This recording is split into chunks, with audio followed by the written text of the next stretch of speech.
Hello વિદ્યાર્થી મિત્રો, હું છું Jagdish Kapuriya, doctor Subhash technical campus Junagadh. આપણે વાત કરીએ છીએ સબ્જેક્ટ ECHM, જે ચાર કોર બ્રાન્ચમાં છે, એ કોમન સબ્જેક્ટમાં છે એ આવે છે.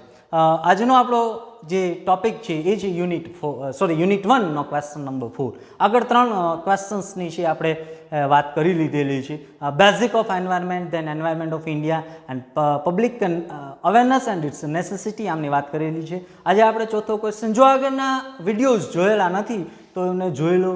કંઈ પણ પ્રોબ્લેમ હોય, કંઈ ક્વેશ્ચન હોય તો તમે મને પૂછી શકો છો. નેક્સ્ટ આપણે આજનો જે ક્વેશ્ચન ચાલુ કરીએ એ પહેલાં ખાસ ફરી પાછું એક વખત કહી દઉં કે ઇંગ્લિશ મીડિયમના સ્ટુડન્ટે આપણે PPT ફોલો કરવાની છે, અને ગુજરાતી મીડિયમના સ્ટુડન્ટ માટે મેં પાછળ જે છે એ એક સ્લાઇડ પર્ટિક્યુલર બનાવેલી છે. એ સ્લાઇડમાં પણ હું વોઇસ પણ આપીશ અને સ્લાઇડ અહીંયા ડિસ્પ્લે પણ થશે. ગુજરાતી ઇંગ્લિશ મીડિયમના સ્ટુડન્ટોએ આપણી જે PPT છે એમને જ ફોલો કરવાની છે. ગુજરાતી મીડિયમના સ્ટુડન્ટ માટે અલગથી એક PPT છે, એ પાછળની તરફ એક સ્લાઇડ છે એ રાખેલી છે, એમાંથી આપણે ક્વેશ્ચન સેપરેટ આઉટ કરવાનો છે. ક્વેશ્ચન અહીંયા જ છે, ક્વેશ્ચન પણ અહીંયા જ છે, સાથે એ પણ લખી લેજો. ક્વેશ્ચન નંબર 4 તમે તમારી બુકમાં છે નોટ ડાઉન કરી લેજો. કોઈ પણ ક્વેશ્ચન હોય તો તમે જે છે કોમેન્ટ બોક્સમાં લખી શકો છો, અને એમનો જવાબ પણ તમને સારી રીતે હું પ્રોવાઈડ કરીશ. ખાસ આ વિડીયો જો ગમે તો લાઈક કરજો, જોતા જાઓ, અને કંઈ ક્વેશ્ચન હોય તો ક્વેશ્ચન બોક્સમાં તમે કોમેન્ટ કરી શકો છો. હવે હું સ્લાઇડથી દૂર જાઉં છું, પણ વોઇસ મારો છે આવતો રહેશે. નેક્સ્ટ સ્લાઇડ છે જોઈએ.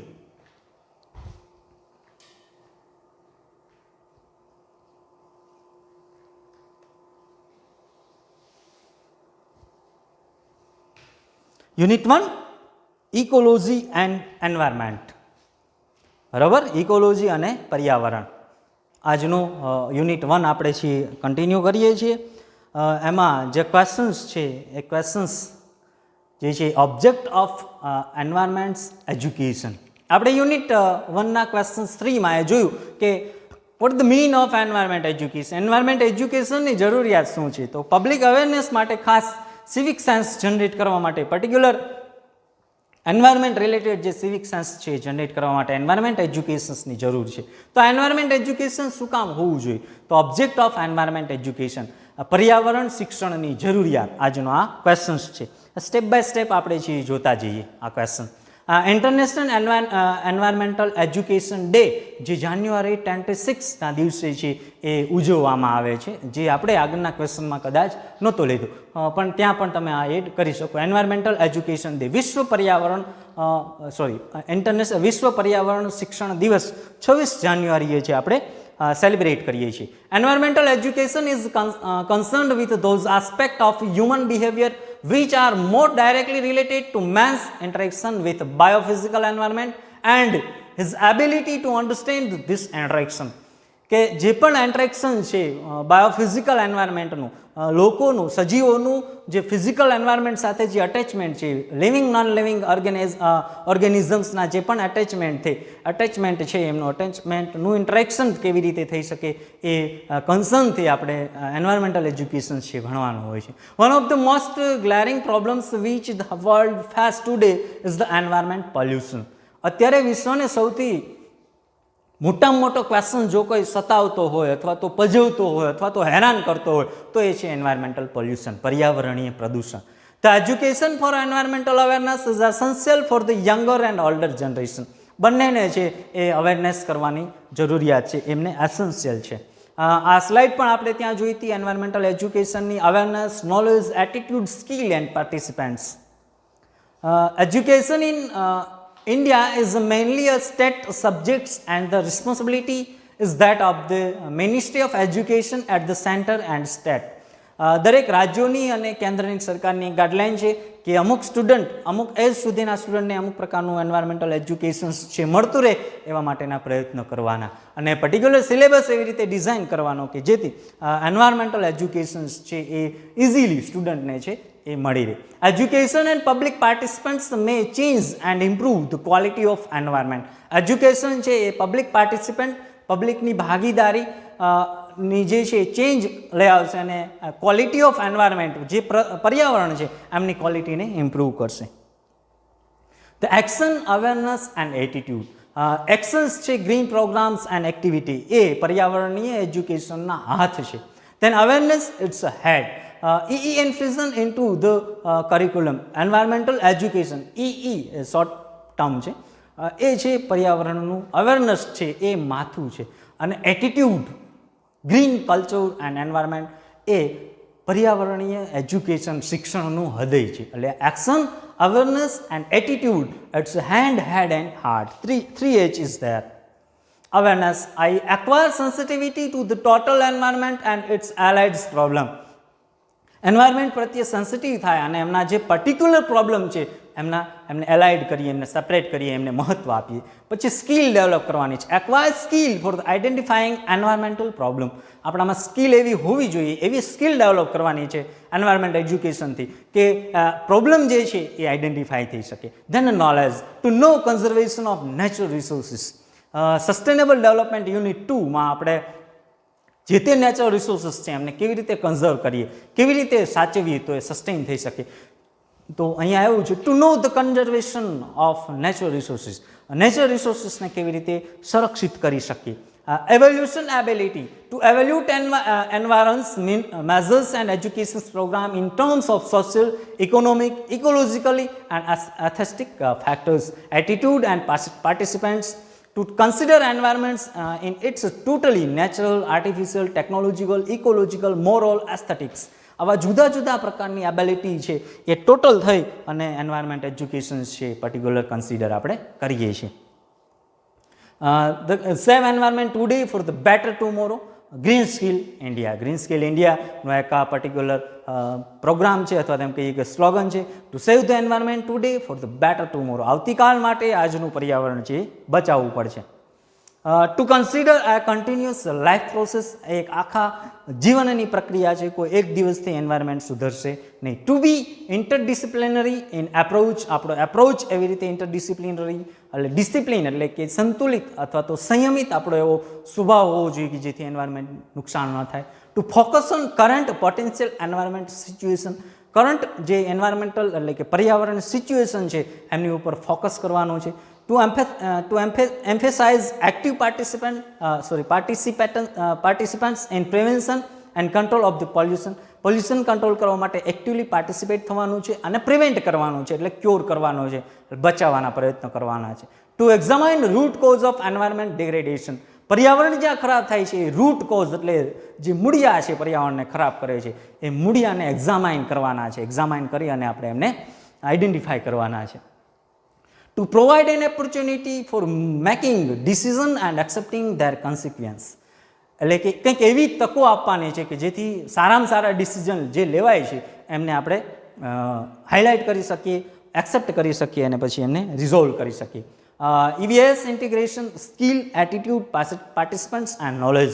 આ કોઈ એક પર્ટિક્યુલર ફેક્ટર નથી, બધા ઇન્ટર રિલેટેડ જે છે એ ફેક્ટર છે. સ્કિલથી એટીટ્યુડ, એટીટ્યુડથી પાર્ટિસિપન્ટ્સ જનરેટ થશે, નોલેજ આવશે તો પાર્ટિસિપન્ટ થશો અથવા તો સ્કિલ જનરેટ થશે, સ્કિલ આવશે તો નોલેજ આવશે અને એટીટ્યુડ જનરેટ થશે, એટીટ્યુડ જનરેટ થશે તો પાર્ટિસિપન્ટ થશો અને સ્કિલ જનરેટ થશે. દરેક ઇન્ટર કનેક્ટેડ મટીરિયલ છે. તો એવી કઈ ઇન્ટરનેશનલ ઓથોરિટીઝ છે કે જે પર્ટિક્યુલર એન્વાયરમેન્ટલ એજ્યુકેશન્સ પ્રત્યે સજાગ હોય અથવા તો એન્વાયરમેન્ટ એજ્યુકેશનની બાબતોએ એ એટલું બધું ધ્યાન રાખતા હોય? તો એક તો ફર્સ્ટ ઓફ ઓલ છે UN, યુનાઇટેડ નેશન, કે જે આખા વિશ્વ ઉપર ધ્યાન રાખતું હોય છે. પર્ટિક્યુલર એન્વાયરમેન્ટ બાબતે નહીં પણ દરેક ક્વેશ્ચન્સ જે પણ રાઇઝ થતા હોય આખા વિશ્વમાં કોઈ પણ દેશમાં તો એ જે યુનાઇટેડ નેશન્સ છે એ એમને આઈડેન્ટિફાઈ કરશે અને એમને રિઝોલ્વ કરવાના પ્રયત્ન કરશે. IUCN, international union for the conservation of nature. Particular આ જે સંસ્થા છે IUCN એ દરેક પ્રકારના ડે સેલિબ્રેશન એન્વાયરમેન્ટના, કોઈ પણ પ્રાણીઓ, કોઈ પણ પક્ષીઓ, કોઈ પણ સજીવોના day celebration, biodiversity, world wild life biodiversity day, whatever કંઈ પણ ડે સેલિબ્રેશન છે તો particular IUCN, international union for the conservation of nature, એ ડિસાઇડ કરશે. Then IBE, international bureau of education, એ એજ્યુકેશન કેવા પ્રકારનું સ્ટુડન્ટ્સ અથવા તો લોકોને આપવું જોઈએ એ નક્કી કરશે. ગો ગ્રીન ઇનિશિયેટિવ્સ, આ પણ એક પ્રકારનું ઇનિશિયેટિવ્સ છે કે જે આપણને કહેશે કે કેવા પ્રકારનું એજ્યુકેશન જનરેટ કરો, કેવા પ્રકારનું એન્વાયરમેન્ટ આપણી પાસે હોવું જોઈએ. Then UNESCO, you all hear about other we like say that you all aware about this term UNESCO, United Nations Education, Scientific and Cultural Organization. એ પણ આટલું જ સરસ કામ કરે છે. આ બધી ઇન્ટરનેશનલ ઓથોરિટીઝ છે. UNEP, United Nations Environment Programme, આ પણ એક્ટિવલી પાર્ટિસિપેન્ટ અને એક્ટિવ સક્રિય સૌથી સક્રિય સંસ્થાઓ છે. World heritage site, world economic forum, એ આપણે આગળની વાત કરી કે આ બધી સંસ્થાઓ જે છે એ ક્યાંક ને ક્યાંક એન્વાયરમેન્ટનું સારું કામ થાય એમના માટેના પ્રયત્નો કરતી હોય છે. Then government agency of India, ઘણી બધી એવી એજન્સી, આગળની એજન્સી હતી વર્લ્ડ વાઇડ એજન્સી હતી, એમાં બધી કદાચ કવર નથી થઈ પણ મેક્સિમમ કવર કરવાના પ્રયત્નો આપણે કરેલા છે. Then government agency of India, ઇન્ડિયામાં પણ ઘણી બધી એવી ગવર્મેન્ટ એજન્સી છે કે જે એન્વાયરમેન્ટ એજ્યુકેશનને આઈડેન્ટિફાય કરે છે, પ્રોબ્લેમ્સ આઈડેન્ટિફાય કરે છે અને રિઝોલ્વ કરવાના પ્રયત્ન કરે છે. તો મેઇન સંસ્થાઓ છે environment and forest department, pollution control board, ecology conservation department, land conservation department, state combined board, એટલે દરેક રાજ્યના એક પોલ્યુશન કંટ્રોલ બોર્ડ અથવા તો એમ કહીએ કે એન્વાયરમેન્ટલ બોર્ડ હશે, જે પર્યાવરણીય સંસ્થાઓ હશે એ. National committee on environmental planning and coordination, આ સંસ્થાઓ દરેક છે એ ગવર્મેન્ટ એજન્સી ઓફ ઇન્ડિયા છે. એમાં પર્ટિક્યુલર એક મિનિસ્ટ્રી છે એન્વાયરમેન્ટ એન્ડ ફોરેસ્ટ, એટલે કે પર્યાવરણીય અને જંગલીય સંસ્થા છે, એક મિનિસ્ટ્રી છે કે જે આ બધી સંસ્થાઓને હાઇલાઇટ કરતી હોય છે અથવા તો કામ આપતી હોય છે અને કેવા કામ કરે છે એનો રિપોર્ટ માંગતી હોય છે. Non government organisation of India, હવે જો ગવર્મેન્ટ સંસ્થાઓ પહોંચી શકતી નથી તો ક્યાંક ને ક્યાંક એવી ઘણી બધી એનજીઓઝ છે કે જે પર્યાવરણને સુધારવા માટેના પ્રયત્ન કરે છે. એવી ઘણી બધી સંસ્થાઓ છે કે જેમાંની આપણે ઘણી બધી અહીંયા લખેલી છે. ગંગા મુક્તિ અભિયાન, નર્મદા બચાવો અભિયાન, Chipko Andolan, Mitti Bachao, Kalpavriksh, Gandhi peace foundation, world wild life fund, save Bombay committee, આ બધી એનજીઓઝ છે કે જે ગવર્મેન્ટ સંસ્થાઓ નથી પણ નોન ગવર્મેન્ટ સંસ્થાઓ કે જે સેપરેટલી પોતાની રીતે કોઈ પર્ટિક્યુલર એક ટોપિક લઈ અને એમની ઉપર કામ કરતી હશે. જેમ કે ગંગા મુક્તિ, તો ગંગાને સ્વચ્છ કરવાની, ગંગાના નદીમાં જે પણ પાણી એડ થાય છે, ખરાબ પાણી, ખરાબ કચરો જે એડ થાય છે અથવા તો ગંગા નદીને જે ખરાબ કરે છે એ દરેકને કંઈક ને કંઈક સુધરે એમના માટેના પ્રયત્નો કરવાના, પાણી જે છે એ વધારે સારું થાય એમના માટેના પ્રયત્નો કરવાના, એ દરેક કામ છે ગંગા મુક્તિ અભિયાનમાં કરવાનું છે. નર્મદા બચાવો, તો કે નર્મદાને રિલેટેડ જે પણ ક્વેશ્ચન હોય તો એ પર્ટિક્યુલર નોન એનજીઓ છે નર્મદા બચાવો એ એનજીઓમાં કામ કરતી હોય. તો પર્ટિક્યુલર દરેક સંસ્થા છે એમનું લિમિટેડ વર્ક છે એ સાથે આગળ વધતી હોય છે. Then other non government organisation of India, centre for science and environment, એ પણ એવું જ કામ કરે છે. Goa people committee, Bombay natural history society, people environment society, society for clean environment, people aware society, Andhra Pradesh natural history society, go green society. Then non government organisation of Gujarat, ગુજરાતમાં પણ ઘણી બધી એવી સંસ્થાઓ છે કે જે એનજીઓઝ છે અને જે પર્ટિક્યુલર પર્યાવરણ રિલેટેડ જે પણ કામ છે એ કરતા હોય છે. CEPT university Ahmedabad, Vikram Sarabhai centre for the development interaction, એ પણ અમદાવાદમાં છે. Gir foundation Gandhinagar, Gujarat ecology commission Vadodara, Ahmedabad study education group, Gujarat energy development board, Gujarat environment action group, Indian society for naturalist, આ પણ દરેક છે એવા જ પ્રકારનું કામ કરે છે કે જેનાથી પર્યાવરણ સારામાં સારી રીતે સુધરી શકે. પર્ટિક્યુલર સેક્ટરનો સિમ્બોલ છે Vikram Sarabhai centre for development interaction, GEC, Gujarat ecological committee. તો પર્ટિક્યુલર એ દરેક સંસ્થાઓ છે આમના માટેનું કામ કરતી હોય છે. ગીર ફાઉન્ડેશન, તો ગીરનું આખું નામ છે Gujarat ecological education and resource foundation, એ પણ પર્ટિક્યુલર ગુજરાતમાં આવેલી છે એટલા માટે ગીર ફાઉન્ડેશન નામ આપેલું છે. Gujarat ecological education and research અહીંયા નામ આપેલું છે એમનું.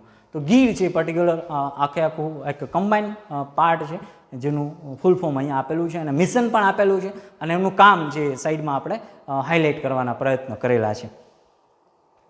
તો આ થયું ઇંગ્લિશ મીડિયમના સ્ટુડન્ટ માટેનું મટીરિયલ. આમાંથી જ તમારે લખવાનું છે. Than second portion is the પર્યાવરણ શિક્ષણના હેતુઓ ગુજરાતી મીડિયમના સ્ટુડન્ટ માટે અહીંથી લખવાનું ચાલુ કરવાનું છે. પર્યાવરણ શિક્ષણના હેતુઓ. આમાં બે માર્કના બધા પ્રશ્નો છે એ કવરઅપ કરેલા છે. આમાં દરેક પ્રશ્ન છે જુદી જુદી રીતે પૂછાઈ શકે. જેમ કે વિશ્વ સંસ્થાઓ કઈ છે કે જે પર્યાવરણ માટે કામ કરે છે, ભારતની એવી કઈ કઈ સંસ્થાઓ છે, ગવર્મેન્ટ બોડીઝ છે કે જે પર્યાવરણ રક્ષણ માટે કામ કરે છે, ભારતની એવી કઈ નોન એનજીઓઝ છે કે જે પર્યાવરણ બચાવવા માટે કામ કરે છે, અને એવી જ ગુજરાતની કઈ એનજીઓ છે કે જે પર્યાવરણ બચાવવા માટે કામ કરે છે. તો એ જુદા જુદા ક્વેશ્ચન્સ છે, પણ અહીંયા આપણે પર્યાવરણ શિક્ષણના હેતુઓમાં બધાને કવરઅપ કરેલી છે. તો ગુજરાતી મીડિયમના સ્ટુડન્ટોએ અહીંથી લખવાનું ચાલુ કરવાનું છે. વસ્તી વિસ્ફોટ, ઝડપી ઔદ્યોગિકરણ તથા શહેરીકરણના લીધે પર્યાવરણનું પ્રદૂષણ થાય છે. પર્યાવરણ પ્રદૂષણ રોકવા માટે દરેક નાગરિક માટે પર્યાવરણ શિક્ષણ અતિ આવશ્યક છે. તો એમના હેતુઓ કેવા હોવા જોઈએ? તો અહીંયા એ હેતુઓ લખેલા છે. પર્યાવરણના રક્ષણ માટે જનજાગૃતિ કેળવવી, જન સમુદાયને પર્યાવરણના પ્રશ્નોથી વાકેફ કરવા, લોકોને પર્યાવરણને લગતું પ્રાથમિક જ્ઞાન આપવું, જનસમૂહને પર્યાવરણના રક્ષણ માટે ઉત્સાહિત કરવા, પર્યાવરણના રક્ષણ માટે આવશ્યક યાંત્રિક શિક્ષણ આપવું, પર્યાવરણ અને પ્રકૃતિ વચ્ચે મૈત્રી કરાવી, એ એના હેતુઓ છે. પછી પર્યાવરણ માટે કામ કરતી સરકારી ખાતા અથવા સંસ્થાઓ નીચે મુજબ છે: જંગલ વિભાગ, પર્યાવરણ વિભાગ, જમીન સંરક્ષણ વિભાગ, પ્રદૂષણ નિયંત્રણ બોર્ડ, રાજ્ય સંયુક્ત બોર્ડ, મધ્યસ્થ પ્રદૂષણ નિયંત્રણ બોર્ડ. દેન 1972 ભારત સરકારે national committee on environment planning and coordination NCEPCની રચના કરી હતી, જેના ફળ સ્વરૂપે ભારતમાં પર્યાવરણ પ્રદૂષણ નિયંત્રણ બોર્ડ બન્યા છે. ઓકે, તો જનજાગૃતિ માટે કાર્ય કરતી સ્વૈચ્છિક બિનસરકારી સંસ્થાઓ કે જે પણ ઘણી બધી સારી રીતે કામ કરે છે. પર્યાવરણ રક્ષણ અને જનજાગૃતિમાં સરકારી સંસ્થાઓ પોતાની રીતે કામ કરે છે. રાજ્ય અને કેન્દ્ર સરકાર જનહિત માટે અનેક યોજના કરે છે, પરંતુ તેના લાભ સામાન્ય નાગરિક સુધી પહોંચી શકતા નથી, જેથી પ્રજાને સરકારી સંસ્થાઓ કરતાં સ્વૈચ્છિક સંસ્થાઓમાં વધારે વિશ્વાસ છે. સરકારી સંસ્થાઓ કરતાં સ્વૈચ્છિક સંસ્થાઓ NGOs પ્રદૂષણ નિયંત્રણ ક્ષેત્રે અગત્યનું યોગદાન આપી શકે છે. આવી સંસ્થાઓ સરકાર અને પ્રજા વચ્ચે સેતુ બાંધવાનું કામ કરે છે. આપણા દેશમાં પર્યાવરણ સંરક્ષણ ક્ષેત્રે 250થી વધુ NGOs કાર્યરત છે, જે બધી આપણે આગળ પણ વાત કરી છે. ગંગા મુક્તિ આંદોલન, નર્મદા બચાવો આંદોલન, Chipko Andolan, Mitti Bachao Andolan, Kalpavriksh, centre for science and environment, world wild life fund, Gandhi peace foundation, Goa Lok Samiti, save Bombay committee, Bombay natural history society, Andhra Pradesh natural history society, Jan Paryavaran મંચ, સોસાયટી ફોર ક્લીન એન્વાયરમેન્ટ અને લોક ચેતના મંચ. આ બધી NGOs છે. ગુજરાતમાં આવેલી સ્વૈચ્છિક સંસ્થાઓ પણ અહીંયા આપણે બતાવેલી છે. Centre for environment planning and technology, university road, Ahmedabad. Vikram Sarabhai centre for development interaction, Ahmedabad. Ahmedabad study education group, relief road, Ahmedabad. Gir foundation nature park Indroda, Gandhinagar. Gujarat ecology commission, GERI campus, Vadodara. માનવીય technology forum, Makarpura, Vadodara. Gujarat Urja Vikas Sanstha, Suraj Sayajiganj, Vadodara. Indian society for naturalist, Gujarat environment action group, natural tree growers co federation limited and DDB campus, Anand. તો આટલી ગુજરાતમાં આવેલી સંસ્થાઓ છે કે જે particular પર્યાવરણ માટે બિન સરકારી સંસ્થા એટલે કે NGOs.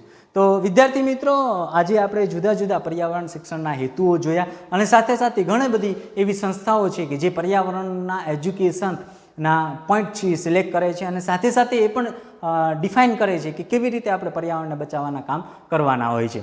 આ સિવાય ઘણી બધી એવી સંસ્થાઓ છે કે જે પર્ટિક્યુલર કામ પણ કરે છે. એ કોઈ એજ્યુકેશન કે એવું કંઈ એજ્યુકેશન નથી આપતી, પણ પર્ટિક્યુલર કામ જ કરે છે કે જેનાથી લોકો પણ એ કામ કરવા માટે પ્રેરાય, અને સાથે સાથે અવેરનેસ જનરેટ કરે છે કે લોકોમાં આવી અવેરનેસ નથી, તો આવી અવેરનેસ લાવવાના પ્રયત્ન કરે છે. તો અહીંયા આપણે ઇંગ્લિશ મીડિયમના સ્ટુડન્ટ માટે આપણે PPT ફોલો કરવાની છે, અને ગુજરાતી મીડિયમના સ્ટુડન્ટ માટે ખાસ અહીંયા છેલ્લે આપણે ગુજરાતીમાં જે તે મટીરિયલ આપેલું છે એમાંથી જોઈ અને પોતાની નોટબુકમાં લખી લેવાનું છે. ખાસ વિડીયો જો યોગ્ય લાગે, સારો લાગે તો લાઇક કરવાનું ભૂલશો નહીં. કંઈ પણ ક્વેશ્ચન હોય અને કંઈ એડ કરવું હોય તો કોમેન્ટ બોક્સમાં તમે એડ કરી શકો. મને પર્ટિક્યુલર બતાવવા સિવાય યુટ્યુબની કોમેન્ટ બોક્સમાં એડ કરો, કે જેથી મને તો ખબર પડે પણ તમારી સાથે જોતા ઘણા બધા તમારા કલીગ્સ છે એ પણ જાણી શકે કે આ સિવાયની પણ ઘણી બધી એવી સંસ્થાઓ છે. આપણે અહીંયા મુખ્ય સંસ્થાઓને લેવાના પ્રયત્ન કરેલા છે. આ સિવાય 250 આપણે વાત કરીએ 250+ NGOs છે ઇન્ડિયામાં પર્ટિક્યુલર એક્ટિવ છે કે જે એન્વાયરમેન્ટના રક્ષણ માટે કામ કરતી હોય છે. ઓકે વિદ્યાર્થી મિત્રો, નેક્સ્ટ ક્વેશ્ચનમાં ફરી પાછા મળીએ. ત્યાં સુધી આવજો. Bye bye and thank you.